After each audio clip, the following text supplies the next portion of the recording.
예, 이번 시간에는 사람 위에 사람 있다. 청동기 시대의 주제에 대해서 먼저 이야기합니다. 그러니까 사람 위에 사람 있다. 높은 사람 있고 낮은 사람이 있다. 그런 말이겠죠. 우리는 그걸 갖고 무엇이라고 이야기하는가 하면은 지배 계급, 누군가는 지배를 하고 누군가는 지배를 받고 이런 이제 계급이 생겼다라는 것입니다. 청동기 시대에 왜 이런 계급이 생겼을까 한번 살펴보도록 하겠습니다. 청동기 시대에는 신석기 시대보다 훨씬 발전된 날카로운 돌 농기구, 청동기 시대는 여전히 농사기구는 여전히 돌입니다. 다만 농사기구를 청동에서 갈다 보니까 훨씬 더 날카로워졌겠죠. 그리고 청동기 시대니까 청동창, 청동칼 등 같은 전쟁 무기가 등장하였습니다. 이로 인해 나타난 변화를 한번 살펴보도록 하겠습니다. 자, 곡식의 이삭을 자르는 데 사용한 반달돌칼, 신석기 시대보다 훨씬 더 날카로워졌고 정교해졌습니다.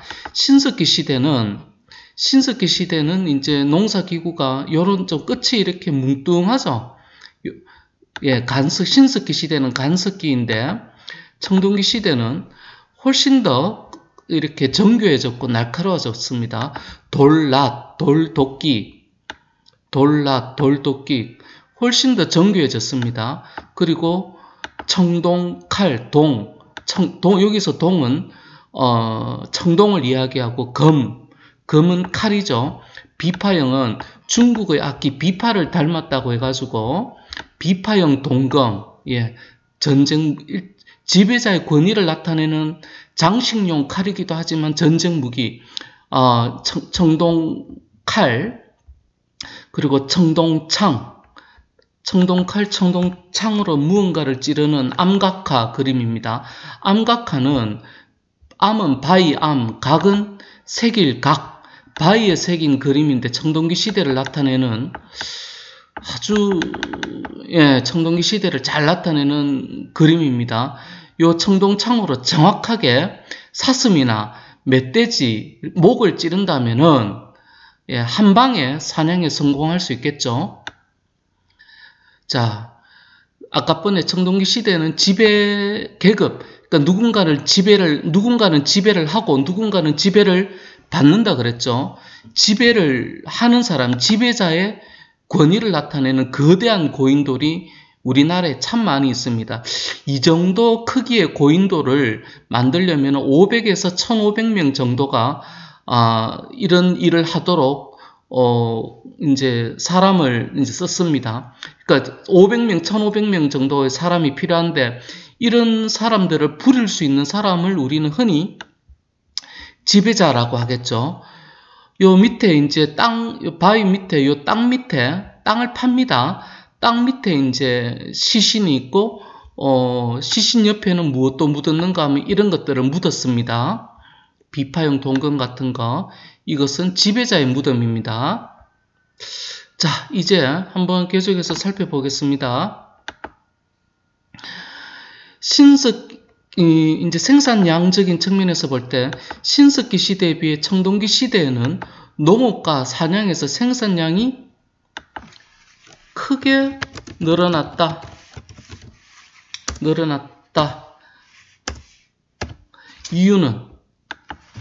근거는 바로 생산 도구가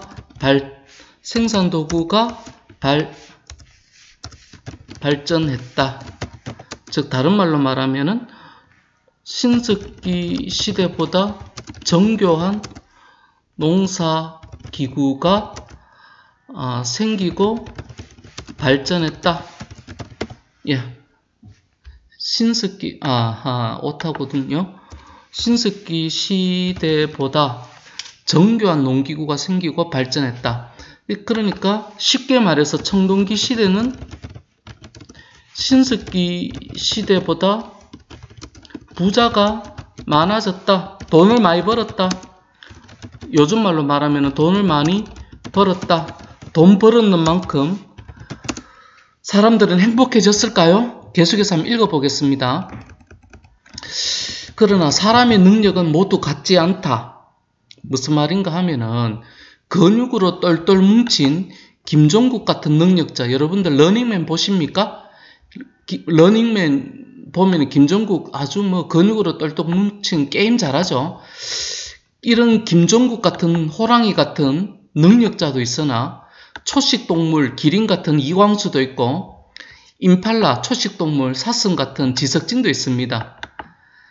반달 돌칼, 돌랏, 청동창 등을 이용하는 능력자는, 그러니까 청동창을 이용하면은 요거 한번 보십시오.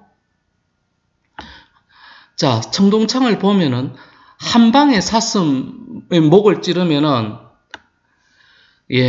사냥에 한 방에 성공할 수 있습니다. 이렇게 능력자는 점차 부자가 되었고 계속해서 사냥에 성공하겠죠. 능력자는 자신의 능력으로 사냥한 멧돼지나 혹은 농사지은 쌀을 혼자 차지합니다. 동네 사람들과 나누지 않았습니다. 그러면 이광수는 왜 됩니까? 임팔라 지석진은 왜 됩니까? 능력자는 점차 부자가 되고 무능력자는 점차 가난해졌습니다. 즉 혼자 차지하는 것을 무슨 죄라고 하는가 하면은 사유재산죄라고 합니다. 그리고 부자가 되고 가난한 사람이 많고, 부자와 가난한 사람의 차이를 빈부격차라고 하면, 빈은 가난할 빈, 부는 부자. 그러니까 세상은 부자가 점점 뭐가 되느냐? 지배 계급이 됩니다.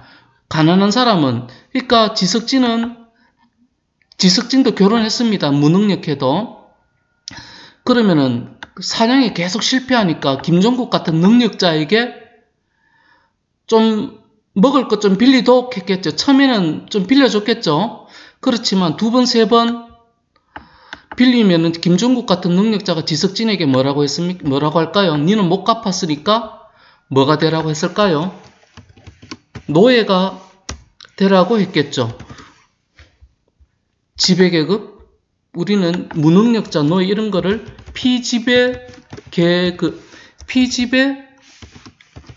안타까운 노예 같은 사람을 피는 받다, 지배를 받는 계급. 이렇게 됐습니다. 어느 시대부터? 청동기 시대부터. 이런 안타까운 일이 생겼네요. 가난한 사람을, 가족을 살리기 위해 부자에게 먹거리를 빌렸고 갚지 못하면 뭐가 되었을까요? 금방 이야기했듯이 노예가 되었습니다. 정말 안타까운 일이죠. 부자는 지배계급이 되었고 노예는 피지배계급이 되었습니다. 여기서 한 가지 생각은, 이렇게 김종국 같은 능력자는 이런 것들을 이용해서 부자가 되지 않았습니까? 왜 부자는, 인류 초기에 청동기 시대의 부자는 왜 가난하고 좀 능력이 없는 사람들에게 함께 살자라고 왜 못했을까요? 왜 이렇게 고기나 쌀을 혼자 차지했을까요? 멧돼지나 쌀을 요즘 말로 바꾸면은 돈이겠죠. 왜 돈을 혼자 차지했을까요? 참 안타까운 일이죠. 전쟁. 지배계급은 더 많은 먹을거리와 지하자원은 뭐겠습니까? 청동이겠죠. 청동을 만드는 것은 구리와 아연입니다. 지하자원과 노예를 확보하기 위해서 무엇을 벌였을까요? 바로 옆에 있듯이 전쟁. 전쟁에서 진 집단은 뭐가 되었을까요? 노예. 부자 혹은 전쟁에서 이긴 지배자를 왕 혹은 귀족이라 불렀고, 이들이 죽으면은 거대한 고인돌을 만들었습니다. 그러니까 왕과 귀족이 있다라는 말은 평민도 있고 노예도 있다라는 말이죠. 다시 한번, 왕과 귀족이 있다라는 말은 평민과 노예도 있다라는 말입니다. 우리는 이 네 개를 합쳐서 뭐라고 부르는가 하면 국가라고 부릅니다. 다시 한번 강조합니다. 왕, 귀족, 평민, 노예, 이 네 계급이 합쳐져서 만든 게 국가입니다. 따라서 국가라는 말은 평민과 노예가 전체 인구의 대략 80%를 차지합니다. 80%를 차지합니다. 따라서 국가라는 평민과 노예 입장에서 볼 때, 인구 80% 입장에서 볼 때 국가는 무서운 말입니다. 우리 민족이 세운 최초의 국가 고조선이고, 그 고조선의 지배자를, 군장을, 고조선은 왕을 군장이라고 했습니다. 그 왕 이름이 단군 왕검이라고 불렀습니다. 계속해서 한번 살펴보도록 하겠습니다.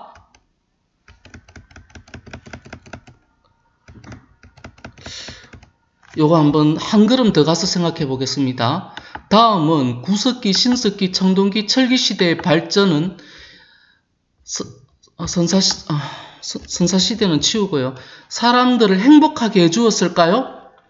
사람들의 삶의 발전 혹은 행복을 가져다 주었을까요? 라는 입장입니다. 여러분들도 한번 이 세 사람의 입장을 생각해보고 생각을 적어봅시다. 선생님이 이 문제를 다시 한번 설명하겠습니다. 구석기, 신석기 시대까지를 공동 생산, 공동 분배, 다른 말로 말하면 평등한 사회입니다. 요거 꼭 좀 기억해 주기 바랍니다. 구석기, 신석기 시대는 평등한 사회입니다. 무슨 말인가 하면은 구석기, 신석기 시대는 생산 도구 수준이 낮습니다. 그러니까 돌이 정교하지 않습니다. 그러니까 사냥을 하면 어떻게 해야 됩니까? 동네 마을 사람들이 다 달려들어야 됩니다.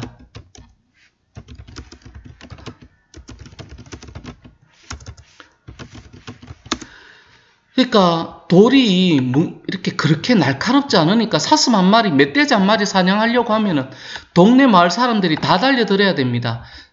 마을 사람들이 다 달려드는 것을 공동 생산이라고 합니다. 다 같이 일했다 이 말이겠죠. 그러면 고기 왜 할까요? 똑같이 나누어야 되겠죠. 그러니까 이 신석기 시대까지는 부자도 없고 가난한 사람도 없고 지배자도 없고 노예도 없습니다. 우리는 이런 사회를 평등한 사회라고 합니다. 그런데 청동기, 철기 시대로 발전할수록 이제는 청동기 시대는 청동창, 김종국 같은 능력자가 한 명이 사냥할 수 있습니다. 능력자 한 명이 사냥 성공할 수 있습니다. 그러면 고기 왜 할까요? 내가 고기 잡았어요. 그러면 그 고기를 마을 사람들과 나눠야 됩니까? 아니면 내 혼자 차지합니까? 내 혼자 차지하는 것을 사유재산제라고 합니다. 그러면 김종국 같은 능력자는 계속해서 사냥에 성공하니까 부자가 되겠죠. 부자가 있다라는 말은 빈자도 있고 가난한 사람도 있다 이 말이겠죠. 빈부 격차가 생긴다 이 말이겠죠. 언제부터? 청동기 시대부터 우리는 이걸 갖고 계급이 생긴다고 합니다. 철기 시대로 발전할수록 더 뭐가 생기느냐? 전쟁은 더 많아집니다.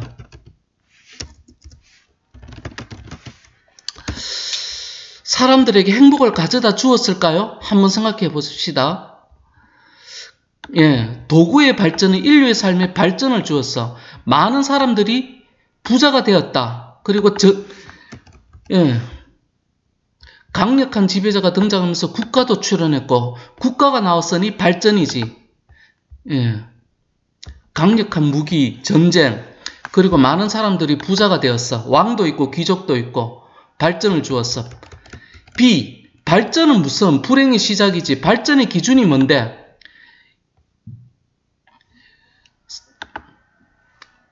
먹고 살면 다가. 그리고 인구의 80%가 행복하지 않다면 그게 발전이라고 할 수 있나? 전쟁이 많아졌는데 전쟁에서 죽은 사람 입장에서는, 그리고 불평등이 생겨 노예가 나타났는데 이게 발전이라고 말할 수 있나? 잘 모르겠다. 나는 잘 모르겠다. 어떤 사람은 국가를 중시해서 국가가 커지고 강해지면 발전이라 생각하기도 하고, 어떤 사람은